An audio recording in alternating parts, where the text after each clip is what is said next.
Hi cities, how are you doing? Welcome to Nanyacim. If this is your first time of coming across this channel, sweetheart, kindly smash the subscribe button, turn on the notifications so you get notified each time I upload, and please give this video a thumb up. I appreciate you, and I want to say a very big thank you to every one of you for always coming back to watch my videos. You all are the very best. So today is actually about a white man who opened up that black people don't get enough, or should I say adequate medical care, that the attention they give to white women or white people is not the same they give to black people, and he is agitating for equal medical attention and medical care. You definitely will not want to miss out the point he made, and stay glued to your screen. Let's get into this video. Are hospitals safe for Black America? For me, as a white person in America, hospitals are safe. Hospitals are the place where you go to get better. In my conversations with Black people, their experience is not the same. Infant mortality between white kids and Black kids in America, Black kids are 10 times more likely to die. Moms are 4 times more likely, Black moms, 4 times more likely than white moms to die in childbirth. There's proof here that we have negative outcomes for Black Americans. Why don't we fix it? It's been this way for a long time. This is a system that has racial inequity built into it, and I don't know why we don't do anything about it. All right, let's get into the stitches and see. Let's get into the stitches and see what people are saying about it, because a lot of people share their experiences and all of that, and you do not want to miss out on it. Let's get into it. Here we go. Hi everyone. For those of you who don't know me, my name is Anna, Nerdy Mama on TikTok. I hope everyone is staying safe and healthy and warm because it is cold out here.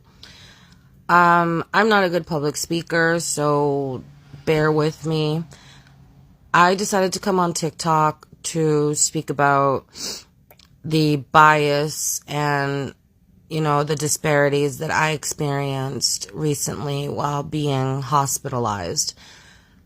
I know we've seen it on the news all the time, articles articles on top of articles being written about the bias that the medical profession has against people of color.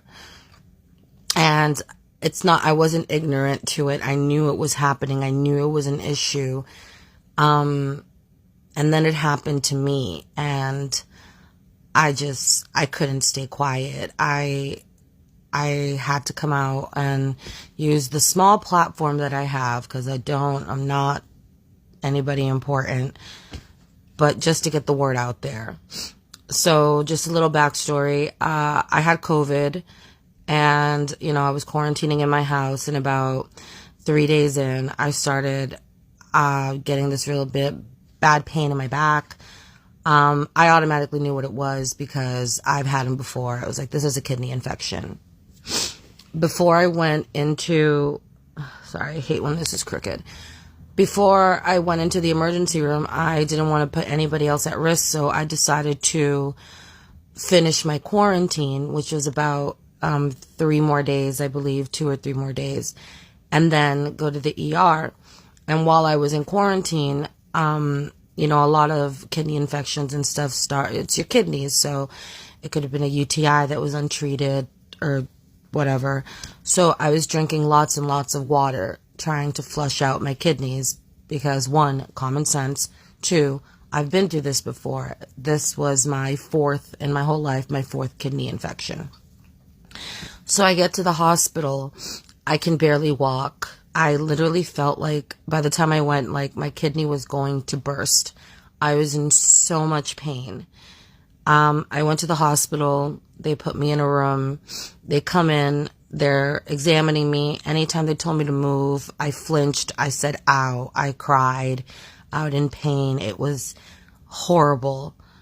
It was just like unbearable, the pain that I was going through. And they asked me, the usual questions. How long has this been going on? Oh, and I'm running out of time. Part 2 coming. Hey, so yeah, I only get like 3 minutes, so gotta hurry this up. And I made a bunch of notes while I was in the hospital. So where I left off, they're asking me, sorry, I really can't say when that's crooked. They're asking me, the usual questions like, how long has this been going on? What is your pain level from 1 to 10? What have you been doing? What have you been taking at home? This, that, and the other. And I told them, it's been going on for this many days. I didn't want to put anybody else at risk, especially since the hospital I went to has a lot of elderly people. So I finished my quarantine and I came in and I'm telling them these are my symptoms. I've had this before. This is a definite kidney infection. They asked me, what have you been taking for the pain? I said, Motrin and Tylenol, but they haven't been helping me. And they suggested to give me Motrin and Tylenol. I'm like, did they not hear me just say it's not been helping? But okay, whatever. Motrin and Tylenol. They put an IV in me. They give me the Motrin and Tylenol. And I'm still like in agonizing pain. I can't lie down. I can't lay on my sides. I can barely sit up. If I'm in one position too long, I'm like, it's an excruciating pain. They sent me to get a MRI. And when I had to lay on that table, I burst into tears because of how bad the pain was. I come back, they wheel me back up to my room and I'm crying. I'm legit like baby crying because I could not take it anymore. And then finally they're like, well, maybe a little morphine. And I'm like, okay, like I already told you these over-the-counter meds weren't helping. I need like real, like some pain management right now. And what was crazy is, the lady next door to me was there for something minor and they gave her morphine right away. And I was like, okay, maybe I don't know the whole history. Maybe it's something more, whatever. So I'm in the room. The doctors keep coming in. They're asking me the same questions. What's your pain level? I'm telling them this is my pain level. Like, I don't know what to do. I don't know what else to tell you. They take a urine sample. And remember, I said I was flushing out my kidneys, my system the whole time I was in quarantine. So they see my pee and it's very clear. So they're like, well, this doesn't look like a UTI. I'm like, I just told you that I flushed out my entire system because I was in quarantine going through this. Oh, part 3 next. All right, so let me brief you on the part 3 because, I have other people that staged away that I also wanted to hear from them. So I have to tell the experience, it was not a good experience. So she had a very terrible experience. So let's get into the next one. I agree with you, Alex in Wonderland. You make a very good point. Hospitals in urban areas are lacking. That is a fact. But actually, Black women in general, no matter where they go, no matter what hospital it is, even their station or their class or their income. I just was listening to Eve recently. Eve, the rapper, complain about how she was treated in medical facilities because she's Black. So Black women in general are just getting less care or worse quality care in any hospitals, doctor's office. Also, Black babies that are born in hospital die at a 20% higher rate if they are being delivered, treated and cared for by a white doctor. That's just crazy. That's ridiculous. And how Black women are dying in childbirth is a whole other thing. It's crazy.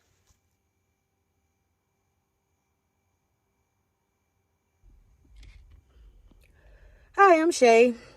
Don't mind me. I might not look the best, but it is what it is. I'm tired. I'm exhausted. I've been through a lot, and I just wanted to discuss that. First, I want to say that I am a travel nurse assistant by trade. I've been certified since 2009. I have worked in hospitals, long-term care facilities, acute facilities, etc. On March 2nd, I went into the hospital with a chief complaint of severe cramping and sharp like stabs to the side of my stomach. At that time, over 5 people I was seeing in emergency. I was then strapped down to where they could, check my vitals. I was hooked up to telemetry. And of course, they ran the standard blood test that they do. I was then taken for a CAT scan. And at that time, they found a mass. We believe it's cancer. That's what my doctor stated and walked off casually as if he didn't drop a major fucking bomb. I then had an ultrasound and was then admitted. Leading up to this time frame, I hadn't been sleeping because I was in so much pain, of which I was trying to manage at home. I realized as the pain intensified that I needed to seek out help and find out what was going on. I was up for over 24 hours. I could not sleep. I took a Tylenol PM prior to entering the hospital, trying to alleviate my pain myself. So much so that when I drove to the hospital, I was swerving in and out because I was dead ass tired, but could not explain or understand why I was experiencing the level of pain that I was. In all, they admitted me to a room. Once their doctors got there at 8 o'clock in the morning, over 20 doctors were in and out of my room. Over 10 students in and out of my room, poking, touching, asking me the same questions over and over. Tried to convince me that I must have family history of cancer, but who family doesn't have history of cancer? To imply that I have cancer without any type of validation. Where was the testing to conclude that? Right?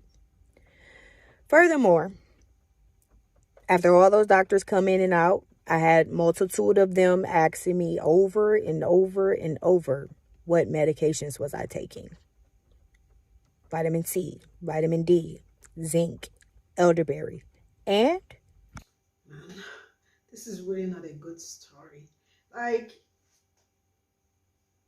all of them that share the story, like, it shows that the doctor was, sorry, the white man that spoke was not in any way wrong. So he was actually saying the truth, because you all can hear from them the experiences were not good at all. Let me know what you all think in the comment section, if you've had the same experience or something like that, or someone that had the same experience. Please share in the comment section. Let's talk about it. So this is where I'm going to draw the curtain. Thank you so much for all your support, and see you all in my next video. Bye for now.